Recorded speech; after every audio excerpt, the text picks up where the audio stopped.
Good morning. I am Gary Coleman, the original. I have proudly been an academic professional for the last 25 years at PCC, and I am soon to retire this December. That's 67 days, working days from today. Not that I'm counting. I worked off campus for many years at the Portland Metropolitan Workforce Training Center and worked in programs like Steps to Success, Dislocated Workers, and Welfare to Work programs. I came here in 2006, and my current job is as an embedded jobs and internship specialist for business and computing. We traditionally measure student success by such important bottom lines as access and affordability, equity and inclusion, retention and graduation rates, while consistently looking at providing quality education and subject matter expertise which will enrich the lives of our students and our community. Sometimes, however, we overlook our students' bottom lines. A 2014 Harris poll commissioned by the New America surveyed students on the reasons that they actually went to college.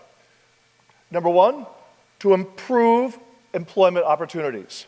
Number two, 90% to make more money, and 89% to get a good job. Since this is such a major motivating factor for our students, we can't just leave this important work to the 3 to 4 jobs and internship specialists on the Sylvania campus. We all must embrace and support our individual roles in assisting our students to realize their career dreams. And we must align with what we do with the labor market outside of this educational silo. I'm going to propose 3 ways that each of us can support our students realizing their hopes for the future, no matter what your job title, or your classification, or your department, or your division. Number 1, to assist students in building labor market connections. We all have connections to share. A 2015 joint survey between LinkedIn and the Adler Group, published in 2016, states that 85% of all jobs are now filled through networking, connections in the labor market. We can connect with our students and alumni on LinkedIn. I currently follow and support over 800 of my students and alumni on LinkedIn and will continue to do so after I retire. We can bring in labor market professionals to our classrooms to talk about the current employment realities that are happening in this marketplace. We can refer our students to the local workshops and conferences and career fairs. In fact, my number 1 employer, Intel, is going to be here on campus October 25th at 2 p.m. in ST 108 building to talk about the current hiring processes, a new community college internship program, and their culture and how to fit into that very unique culture. And we can fully utilize the expertise and connections of our remaining jobs and internship staff. And we can recommend career and job resources on our recently revamped website through PantherWorks.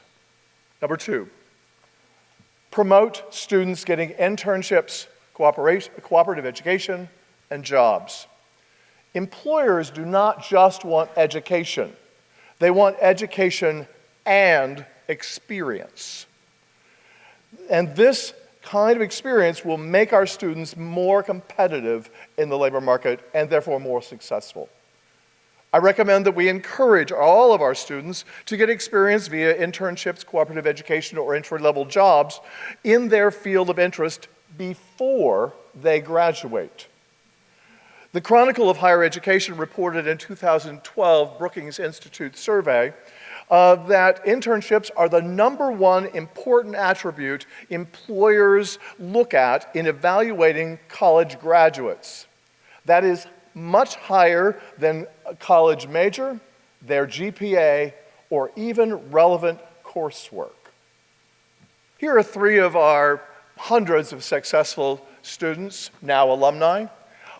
Tia, our own, started as an internship and is now in the executive office as an executive assistant at PCC. Josh started as a co-op at the zoo. He is now fully employed in we used to be, or almost always entrepreneurial, but a full-time high-level job as a web developer.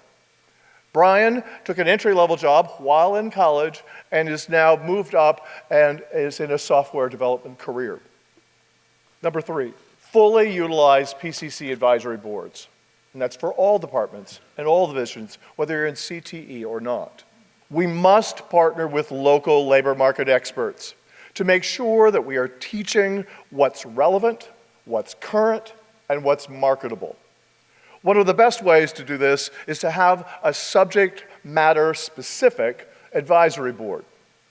I've been privileged to be the program facilitator for the Computer Information Systems Advisory Board for many years and supported 3 other advisory boards in our division. Our CIS Advisory Board has 22 local technology professionals who meet 3 times a year with our faculty and staff to advise and counsel us on behalf of our students and their success.